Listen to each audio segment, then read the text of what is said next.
네,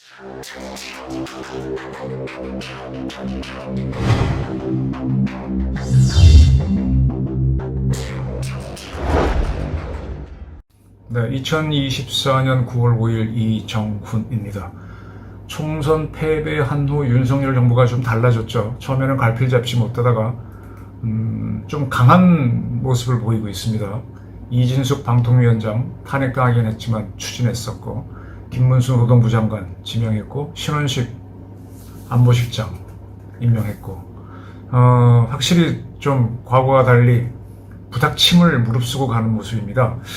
이러한 윤석열 정부에 대해서 상당히 무대포적이다라고 일부 언론이 비판을 하는데, 지금 윤석열 정부가 해야 되는 거는 이재명은 없다, 한동훈은 없다라는 걸 전제로 밀어붙여야 됩니다.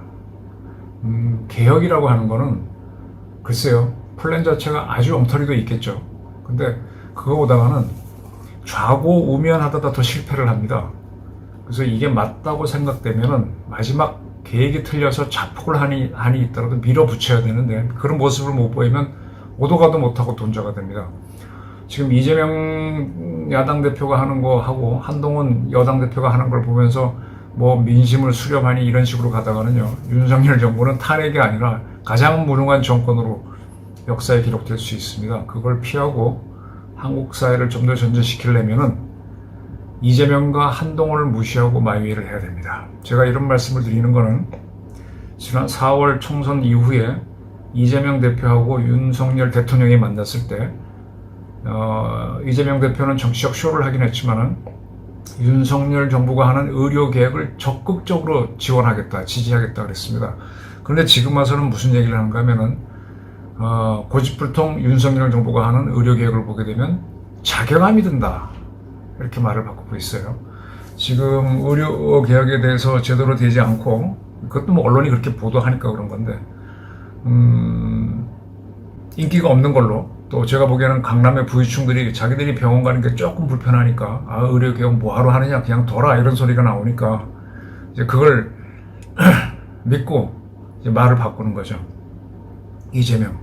근데 거기에 우리 또 언론들이 귀가 얇아서 따라가다 보니까 윤석열 정부 뭐하냐. 사실은 답답한 거는 윤석열 정부가 의료개혁 한다 그랬으면 뭐가 되든 도가 되든 밀어붙여야 되는데 그걸 못 밀어붙이고 저러고 있으니까 답답한 거죠. 네. 그러다 보니까 이재명도 왔다 갔다고 하는 모습이 나오는데, 이렇게 되면은 죽도 밥도 안 됩니다. 지금 윤석열 정부에서 국민연금 개혁안을 내놨습니다. 지난번 총선이 끝나고 민주당에서 국민연금 개혁하나 하자라고 했고, 그때 오히려 용산에서 거부했었는데, 지금 윤 정부가 연금 개혁안을 내놓으니까 이재명 측에서는 청년과 중년층을 갈라치는 것이다 라고 비판을 하면서 반대하는 모습을 보이고 있어요. 이제 나이가 많은 50대한테는 더 많이 걷고 젊은 사람은 덜 걷겠다라고 하니까 이렇게 나오는 건데, 결론적으로는 60세까지 현재 내나요?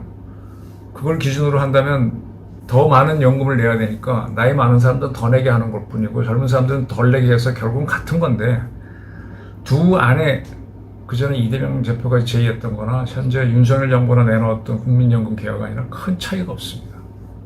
근데 일단 이재명 측은 반대하고 나오거든요. 왜냐하면 윤 정부가 갈피를 못 잡고 우왕좌왕하다, 약하다라고 보이니까 흔드는 겁니다. 지금 북한을 다루는 문제에 있어서도요, 지금 북한이 오늘 다시 오물풍선을 띄웠다라고 하는데, 지금 북한 보도를 보게 되면은 올여름 홍수로 노동당 간부들을 대거 수청했다라는 거죠. 그런 북한을 바라보면서 이제 예민하게 정보 분석들을 하는데,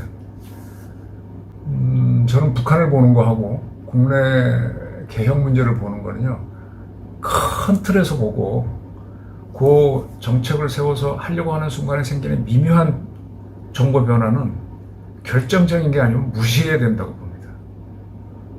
국민연금 개혁을 하려고 했으면은 그 순간에 야당이 찬성을 하면 좋지만 반대를 한다 그래도 그 반대가 별거 아니다 할 때는 거부해야 된다는 거죠. 북한 문제를 다룰 때도 북한이 오물풍선을 띄우고, 그거는 자기네 약점을 감추기 위해서 자꾸 도발을 해서 시선을 돌리기 위한 걸 수도 있거든요. 근데 우물풍선을 띄웠다라는 거 주목하거나 북한에서 노동당 간부를 대거 수청했다는 거 주목해가지고 대북 정책을 주춤주춤하게 되면 계속 실기를 합니다. 그렇게 윤석열 정부가 지난 2년을 보내면서 총선에서 패배했다는 것을 저는 몇 차례 계속 지적드리면서 혁명적인 정책을 펴야 된다. 혁명적으로 나가자 그랬는데 못 끝나갔기 때문에 이렇게 오도 가도 못하는 신세가 됐습니다. 다행히 총선 끝나고 나서 뭔가 해볼 만한 사람들, 김문수 장관 같은 경우는 장관 할 만하냐 그랬더니 국회가 없다면은 뭐 할만하다라는 배심 있는 말을 하지 않습니까? 그런 사람들이 나와서 부닥치면서 뭔가 밀어붙여야죠. 그리고 그 결과에서 심판을 받으면 되는데 심판도 받지 못하고 이리저리 뭐 동료 시민 여러분 뭘 원하십니까? 막 세상에 줏대 없이 튀고 럭비공처럼 튀는 게 국민 여론인데 그걸 어떻게 맞춰요? 그러면 국민들이 정치를 하지. 근데 국민들이 정치를 안 하고 국민들 중에서 최고의 엘리트인 전문가들이 모여 정치하는 거는 국민들 여론이 옳지 않기 때문이거든요. 나중에 결정할 때는 여론으로 하더라도 정책을 피는 건 전문가들이 하는 겁니다. 그래서 일관성 있게 밀어붙여야 되는데 지금 북한 문제에 있어서도 저는 지금 김정은을 강하게 압박을 하는 게 윤석열 정부한테는 굉장히 좋은 기회라고 봅니다. 어느 정도 압박을 하느냐? 지금 우리의 대북 심리전을 북한의 하급 전사들하고 홍수 피해를 입은 인민들이 들고 일어나서 시위를 할 수 있을 정도로 그 5.18의 주제곡이라고 하는 님을 위한 행진곡을 북한의 대학생하고 젊은이들이 부르면서 산자여 따르라 죽은 자도 따르라 라고 부르면서 김정은 타도하도록 그렇게 강한 심리전을 넣어야 됩니다. 북한이 우물풍선 띄우면 북한을 선동할 수 있는 그거는 북한 사회를 분석하면 어떤 수준의 심리전을 해야 되는지 답이 나오죠. 그렇게 집중적으로 일관성 있게 흔들어대면 기회가 옵니다. 똑같이 지금 의료개혁도 뭐 대통령이 응급실 현장도 가보고 그러는데 일관성 있게 밀어붙이면 변합니다. 지금 뭐 의사들이 똑똑하고 그분들과 가까운 사람들이 정치권에도 많고 언론권에도 많아서 뭐 크게 문제가 있는 것처럼 보도되지만 지금 지방 병원들하고 중소병원들은 잘 돌아가요. 대학병원이 문제예요. 근데 대학병원은 원래 상급 병원은 너무 집중하지 않도록 하자고 서로 의료진에서 얘기했던 거잖아요. 그 방향으로 가고 있는데 그들이 불편하고 그러니까 자꾸 흔들어대는 겁니다. 흔들어서 자기네가 손해볼 건 없고 기회가 오면 이익도 볼 수 있으니까. 그리고 어쨌든 지금 상급 병원들은 적자가 커졌습니다. 레지던트 인턴이 나오지 않음으로 해서 그들 사정이고 뭔가 개혁을 하게 되면 손해보는 쪽이 있고 이익을 득보는 쪽이 있는 건데 지금 뭔가 바꾸자고 해서 한 거잖아요. 그럼 그거 해야지. 근데 지금 이재명은 이것저것 줄타기를 하고 왔다 갔다 하거든요.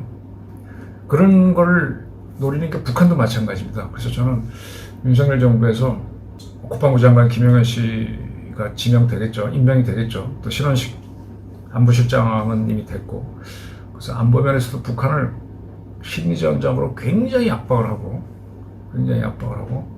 그다음에 이 하고자 하는 개혁 정책도 강하게 밀어붙이면 그걸 하기 위해서는 한동훈과 이재명은 없다라고 무시하고 대화 상대가 아닙니다. 지금 막 성공하게 되면 성공을 전제로 또 문제점을 제기하는 딸려오는 변수들이거든요. 당분간은 그렇게 가야 될 겁니다. 그래서 이재명과 한동훈이 없는 정치와 개혁을 윤석열 정부는 계속해 나갔으면 좋겠다. 그런 당부를 드리는 바입니다. 저희 의견이었습니다.